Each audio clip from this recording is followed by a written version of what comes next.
Bienvenidos a este nuevo análisis. Hoy vamos a desentrañar una historia verdaderamente fascinante. Asabanto, el guerrero anónimo, y su papel en el inmenso tapiz helenístico. Vamos allá. A ver, echemos un vistazo a esta figura, Abanto. Así de primeras podría parecer, un soldado más en un ejército interminable, ¿verdad? Uno de esos que apenas ocupan media línea en las grandes enciclopedias antiguas. Pero resulta que a veces las pistas más alucinantes sobre cómo funcionaba una civilización entera no nos las dan los grandes dioses lanzando rayos desde los cielos, sino precisamente estas figuras en la sombra. Guerreros menores que, casi sin quererlo, tienen la clave absoluta para entender todo nuestro legado cultural.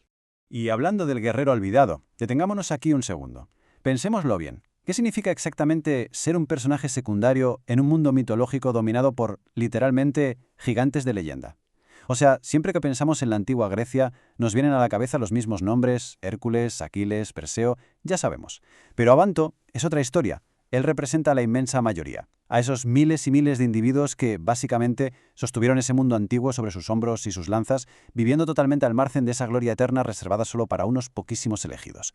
Fijémonos en su huella regional y su estatus de héroe secundario. Abanto es un personaje que está súper localizado, concretamente en las regiones de Beocia y la Argólide.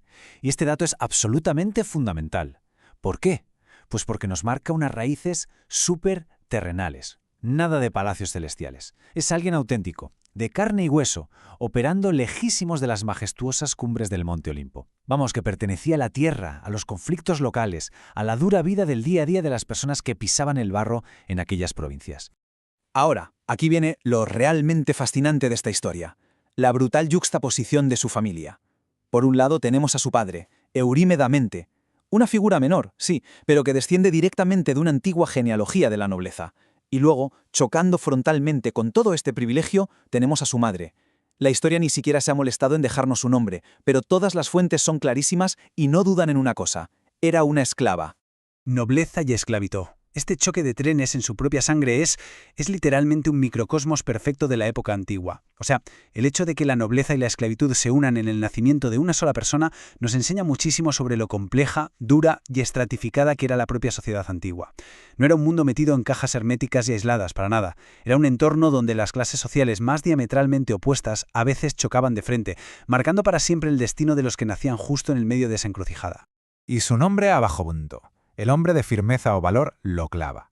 A pesar de todo ese lío de orígenes mixtos, de crecer a la sombra de las cadenas de su madre y del título nobiliario de su padre, su nombre no es ninguna casualidad. Etimológicamente, en griego, viene de una estirpe de guerreros.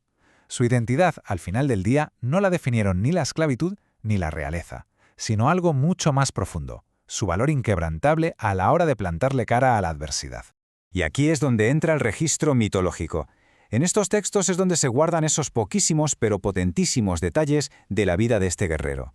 Los antiguos historiadores decidieron conscientemente dejar por escrito la existencia de un hombre partido a la mitad entre el privilegio absoluto y el sometimiento más cruel. ¿Y por qué lo plasmaron en la historia? Simple y llanamente por su valentía.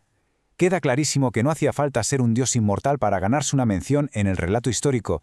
Pero claro, viendo toda esta información, es imposible no plantearse algo. Si Abanto tuvo, siendo totalmente sinceros, tan poca importancia en la gigantesca y épica mitología griega, ¿por qué molestarse en recordarlo en absoluto? ¿Por qué gastar tinta en él? Y esta pregunta lo cambia todo. Es el eje filosófico de nuestro análisis. Es el momento perfecto para hacer un zoom out, dejar de mirar la biografía miniatura de un simple guerrero local y adentrarnos en un análisis cultural mucho más amplio. Para responder a esa gran pregunta tenemos que mirar al inmenso tapiz helenístico y su asombrosa arquitectura para mantener registros. Hablamos de una cultura inmensa, súper sabia y en constante expansión. Y resulta que esta sociedad se tomó la molestia de recordar a Abanto por un motivo muy concreto. Para ellos, la historia no era una simple lista de ganadores. Era como un tapiz gigante y detallado donde absolutamente cada hilo tenía una función estructural que no se podía reemplazar con nada. Escuchemos esto unos segundos, porque es una revelación profunda extraída del texto original. La mitología griega no olvida a nadie que formaba parte de su auge histórico y cultural. Es una declaración de intenciones espectacular. Básicamente, nos dice que la memoria cultural de Grecia estaba diseñada a propósito para ser hermosamente expansiva. Sabían con total certeza que la verdadera magnitud de su civilización solo se podía comprender si se abrazaba a todos los individuos que la forjaron. Daba igual quiénes fuesen. Así que, resumiendo los contribuyentes esenciales a este apogeo, la cúspide de la civilización helenística no la levantaron únicamente 4 élites dando órdenes desde sus palacios, que va. Para llegar a su punto máximo de esplendor, requirió la presencia indispensable de todos los estratos: dioses, semidioses, la alta nobleza, esos guerreros incansables de las regiones y, por supuesto, la base de todo el sistema: los esclavos. Literalmente no sobraba ni una sola persona en la ecuación de su inmenso desarrollo cultural. Y ahora, si conectamos esta lección de nuevo con Abanto, la perspectiva es completamente diferente a cuando empezamos, ¿verdad? A través de este guerrero menor con un pie en la más antigua aristocracia y el otro en la base más sometida, vemos exactamente la personificación de este tapiz, un guerrero que simboliza una civilización inclusiva. Una sola figura menor que termina representando de manera magistral la totalidad de una mitología profundamente interconectada que entendía el incalculable valor de cada engranaje humano. Y para cerrar, nos quedamos con este pensamiento tan resonante. Todos los personajes eran importantes para el apogeo de la civilización helenística. Es una visión preciosa sobre cómo la historia decidió registrar a sus creadores. Y, francamente, nos deja con una reflexión bastante provocativa para el presente. Cuando abrimos los libros de historia moderna, ¿quiénes consiguen ser recordados de verdad? ¿Quiénes desaparecen por completo? Y lo más importante, ¿por qué es tan absolutamente crucial para nuestro futuro no olvidar nunca a esos constructores anónimos que levantan nuestro mundo desde las sombras? Muchísimas gracias por acompañarnos en este análisis.